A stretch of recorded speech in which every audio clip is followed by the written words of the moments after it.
New Arts and Media Studios in Milwaukee. I'm Charles Purcell. This is The Log, where we believe in anarchism. Yep, look it up. Look it up. Don't be afraid of the word. Anarchism just means lateral power. That's all it means.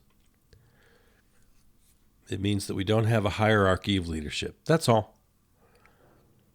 And for it to work, we have to pretty much eliminate money. I'd like to abolish money entirely. If we can't do that, at the very least, we have to get money out of the center of our lives. It can't control absolutely every decision we make. It can't be at the heart of literally everything we do, both individually and collectively. Money has to take a back seat to other incentives. The current system we have is so old and so corrupt. I don't know how anybody gets around that.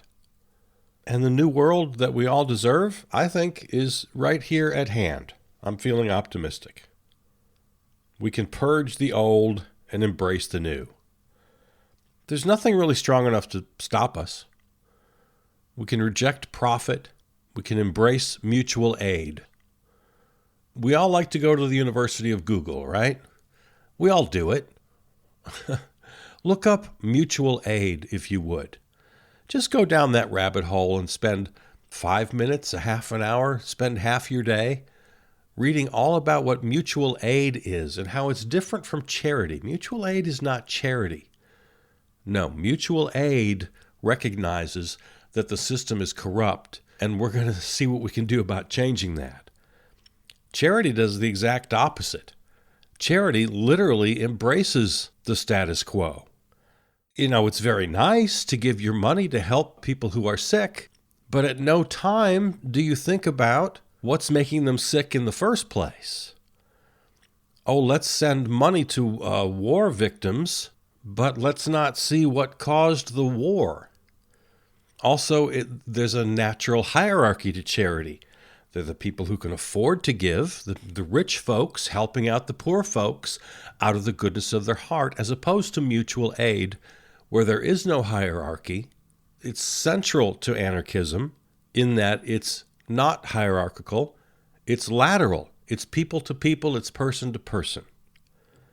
And it really comes into play when we do things like we ought to do, say, for example, a general strike, which other countries do. Europe is comfortable with it. It happens occasionally. You'll see that in the news, right? A general strike. What country is more overdue for a general strike? But we just don't do that here in America. I don't know why, but I'd like to change that. So, yeah, spend a little time going down the rabbit hole of mutual aid as you collect your Google diploma. We can reject violence and embrace peace. That's the other thing that's going on these days. Still making headlines almost every day in the matter of the CEO shooter. And for some, he's a hero. And others are just going overboard, using, just pulling out the thesaurus, my goodness. And I'm not even talking about him right now. I'm talking about the way you and I are being talked about. Vile, horrific, appalling. And that is our reaction that, yeah, you know, if CEOs are going to head up corporations that knowingly let people die needlessly to line their own pockets, they better watch their back. No, I don't condone violence, but I completely understand the sentiment. I'm not going to do it. I don't condone it. But let's get real. These systems are evil. And people are dying and suffering every day, and families are suffering the lifetime pain. I mean, I'm sure you can imagine it because most people have somebody in their family, if not they themselves, who've suffered this way and suffered through the indignation of the red tape and the paperwork and the ultimate denial of treatment from their so-called healthcare insurance. And if you're going to insist on this kind of a system, if you're going to continue to defend it, and then at the same time belittle and vilify and demonize those who oppose it, then Where's the real cause of violence? Where's the root cause of this kind of violence? Violence might work to get everybody's attention. And for that matter, it might, there's this sort of a quip or joke or story or whatever meme going around right now. You may have seen it. Violence never solves anything. And then you start paging through the history books and you go, well, you see, wait a minute. Of course it does. It's the only thing that ever did. It is a disturbing truth. It's something that I don't embrace. It's a quip or a meme that's certainly worthwhile because it does get you thinking. It is kind of the only way anything has ever happened in history. But then again, the shining examples of Gandhi in India and Martin Luther King here in the United States, they stood up to violence. There absolutely is violence in those historical eras. In those stories, in those his stories, there is violence, but not perpetrated by the freedom fighters. No. All the violence in those stories is perpetrated by the defenders of the status quo and their guns and their water cannons and their dogs. So yeah, there's violence, but not from the freedom fighters. And we've got some freedom fighting to do because there's a pretty big lack of freedom in this country right now. Economic justice, social justice, the widest gap we've seen since the Gilded Age. So we can embrace the truth. We can reject hate and apathy. We can embrace love and empathy. We can stop exploiting the earth, and we can protect the earth. We can do these things. We can do it. We can do it now. To borrow a phrase, we are the 99%. And then today's mansions and retail palaces will be tomorrow's schools and arts centers and communal living spaces. Can't wait. We've already seen this in some places. Today's private yachts will be vessels for learning, for scientists, for students, or for well-deserved entertainment for the workers. That's what I'm looking for, and that's what I want to see before I die. All these big, beautiful yachts that fill the marinas in these beautiful coastal cities. I'm looking at Lake Michigan right now. Here, Milwaukee has a beautiful marina. Every city on a coast, from New York to San Diego to San Francisco to cities along the Gulf of Mexico and Florida and up through the south on the Atlantic. All these beautiful marinas filled with these big boats and these big yachts owned by rich people. They're not going anywhere after the revolution. They're still going to be there. And they'll be ours. Regular folks who work hard can just go check out a yacht like they check out a book at a library. That's the world you and I are going to live in. We're so close. We're so close. We just need that tipping point of enough people to realize, just to open their eyes and say, wait a minute, there's more of us. By 99%, there's more of us. Millionaires and billionaires will be extinct. There'll be no such thing as a billionaire. The fact that a billionaire even exists is 1,000% absurd. There's no way in this world that there should be such thing as a billionaire. No one works 1 billion times harder than anybody else. Even if you believed for a minute, which I don't, of course, because it's not true, but let's just pretend that they're right about, rich people are rich because they work harder. They work harder than everybody else. They're just better at what they do. That's, on the face of it, ridiculous, but let's just pretend that's true just for a second. Even if somebody was bigger and smarter than everybody else around them, are they that much better that they deserve $1 billion where the other person is making minimum wage? Is that much of a gap natural? Justifiable? Even if you believe the lie that rich people got rich because of hard work, which I can't even say with a straight face. Even if you believe that's true, if you pretend that's true, nobody's worth $1 billion when the people who work for them are on assistance, on food stamps. have such lousy insurance that their mother has to die of cancer. No, that kind of inequality, not only morally abhorrent, but practically just unnecessary. So, yeah, we're going to have universal health care. And we're going to be checking out yachts from the harbor just like we check out books from a library. That world is coming. No more millionaires and billionaires. No. Only communities will be wealthy. Wealthy in the sense of George Bailey of Bedford Falls wealthy. We'll have friends. We'll have support. We'll have community. Food will grow in every community, public green space. Cities will be walkable. Public transportation will be clean and plentiful. There's no reason in the world we can't have this. When money is meaningless, life will have meaning. We can do this. We can do it right now. Which brings me to this latest shooting. Madison, Wisconsin. Maybe some people know better than I do. I guess we're not supposed to talk about the reasons people kill other people. There's something taboo about that. Because this young girl, Natalie Rupnow,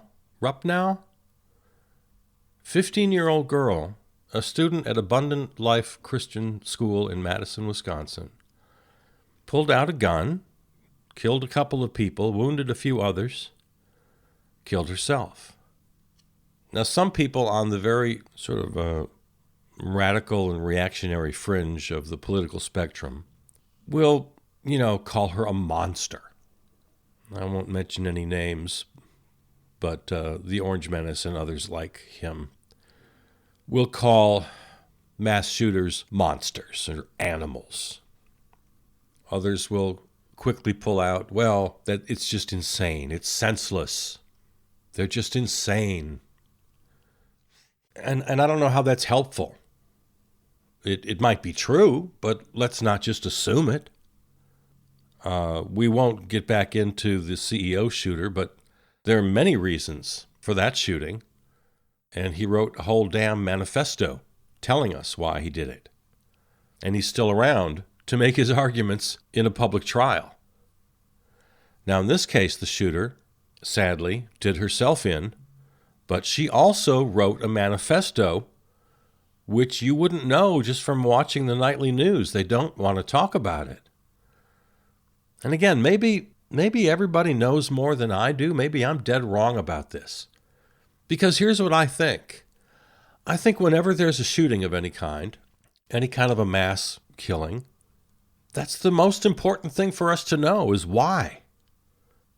Is it important to know who the victims are and to pray for their families? No, actually it's not. That's not cold-hearted. I feel nothing but empathy, sympathy, love, regret, pain for these families. But for them, we need to just leave them alone. Now, there again, I got to be careful because I'm not talking from any personal experience here. You tell me, have you ever been the victim, a living victim of a horrific case like this? Maybe a family member, or maybe you were wounded. Does it give you comfort to have your name splattered around the media? To have reporters coming to your house and knocking on your door?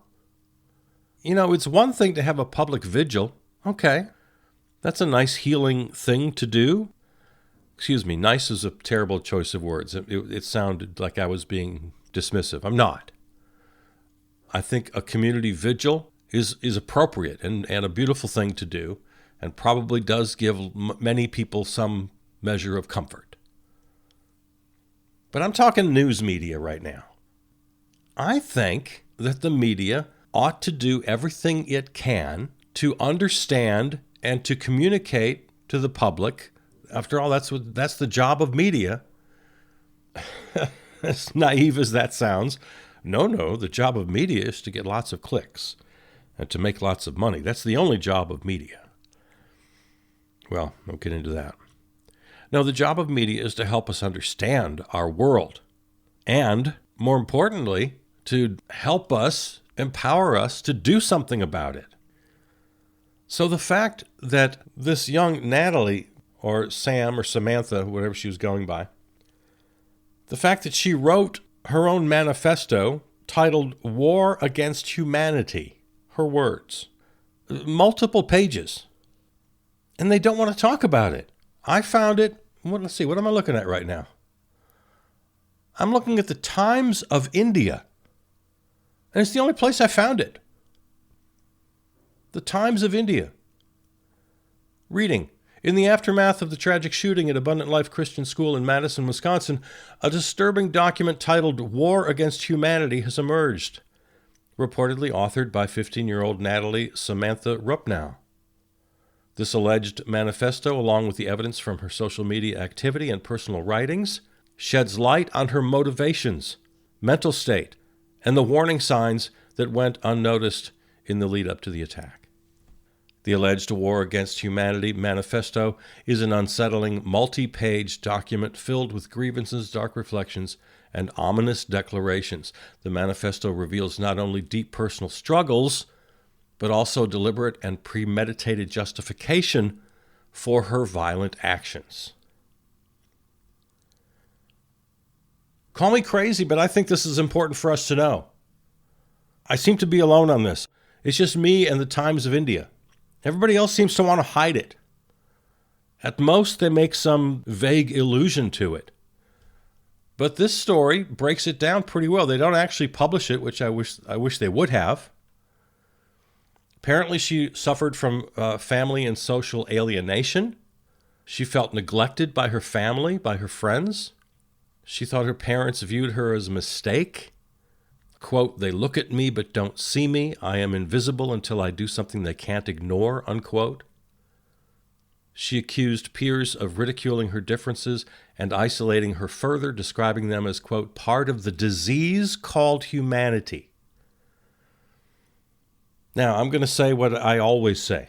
I just said it last week regarding the CEO shooter. When I read things like this, I completely relate. I understand. Part of me looks around and thinks, what is wrong with everybody? I get it. And as I also repeat whenever I have this kind of conversation, don't worry, I'm not going to snap. I don't even kill flies. That's not the point. I have no fear of turning into one of these people. But from this young girl to the CEO shooter and to the Unabomber, anybody who writes a manifesto, we better understand it. And a lot of it makes good damn sense. And the fact that we live in a world where this girl was able to slip through and not get the help she needed, first of all, that she lived in such a world is unacceptable. I'm never going to back down from that. This world is unacceptable. It's unacceptable. Yeah, a lot of people can get by fine. They're the lucky ones. Most people struggle. Almost everybody struggles. Some people struggle quite a lot. Mentally, emotionally, financially. They struggle, and some of them to the point where they snap.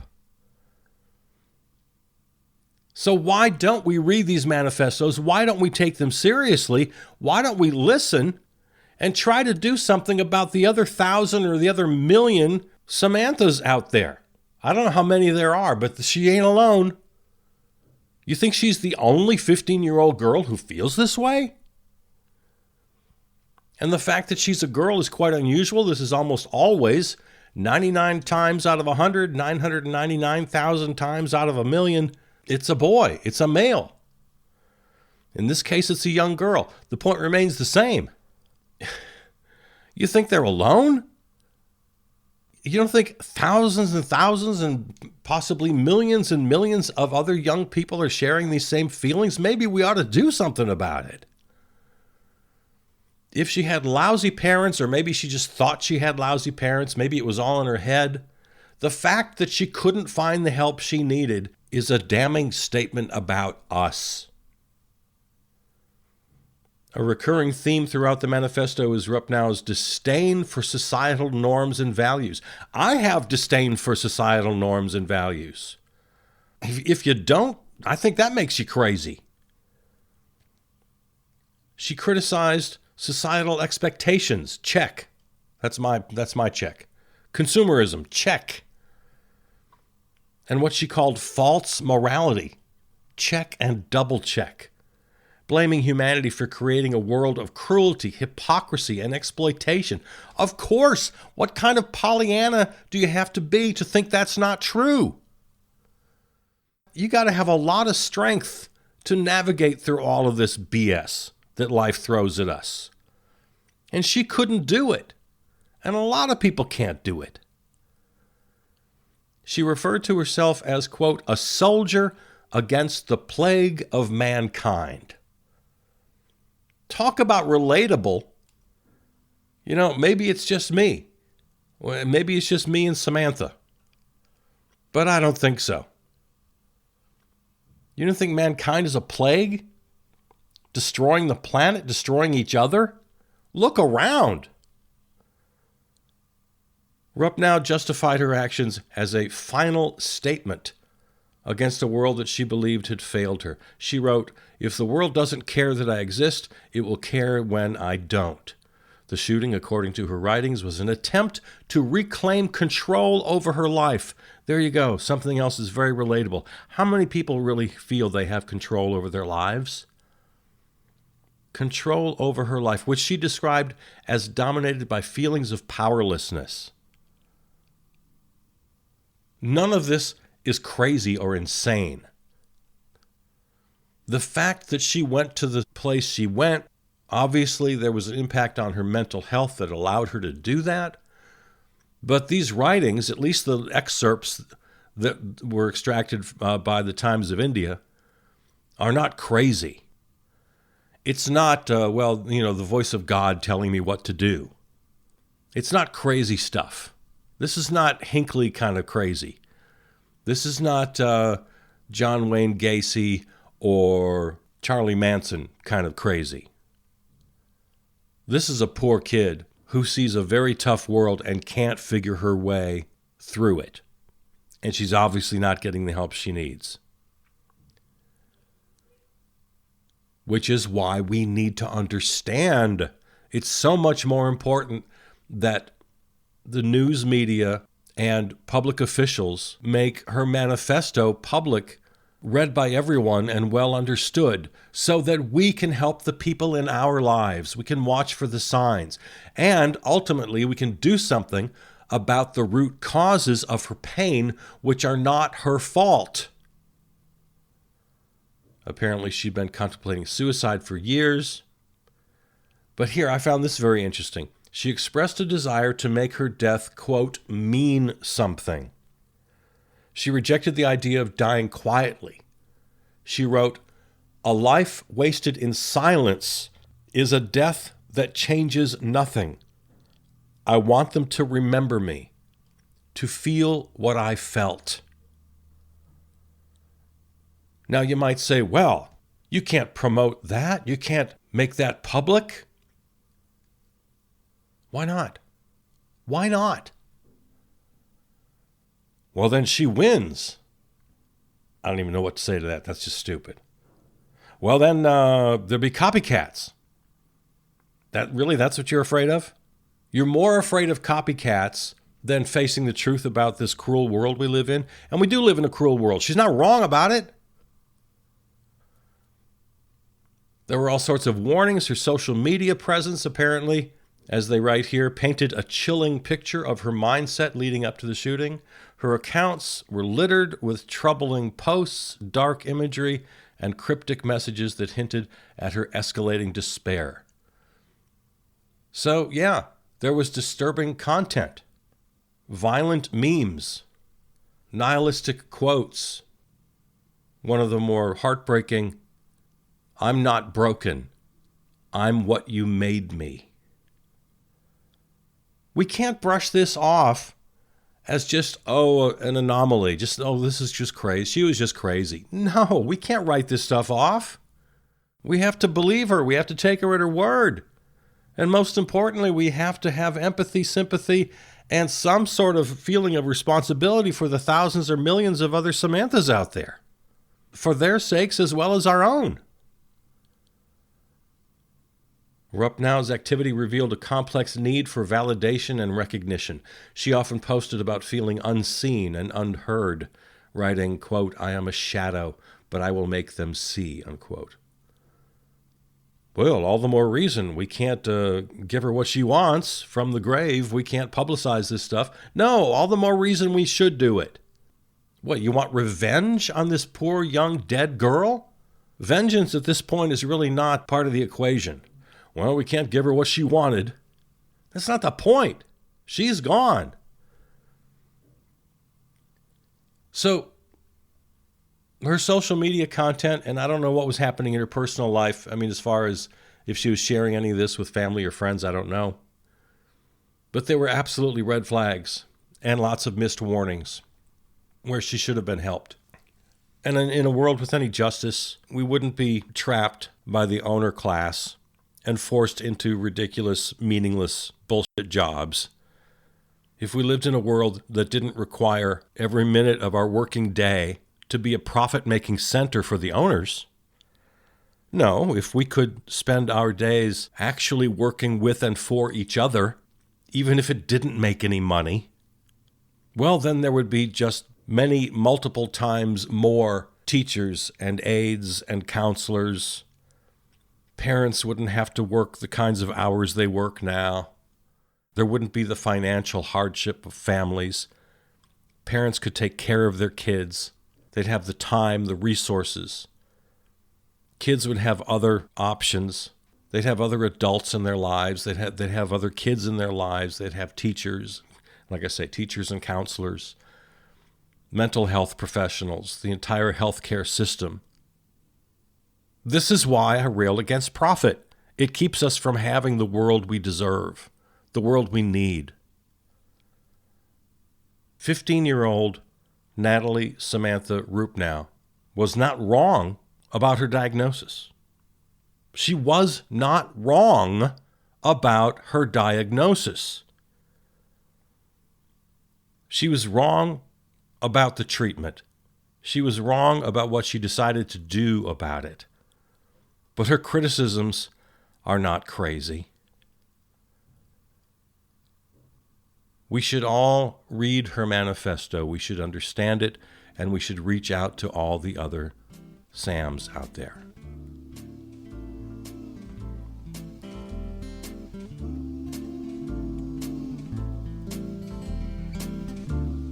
All right, that's the log for today. Find it on any of your favorite podcast platforms. Just search for Charles Purcell. Thanks to our flagship terrestrial station, River West Radio, riverwestradio.com. Reach me, Charles Purcell at Gmail. Follow on Facebook. Peter Donalds wrote and performed the theme song. I love you.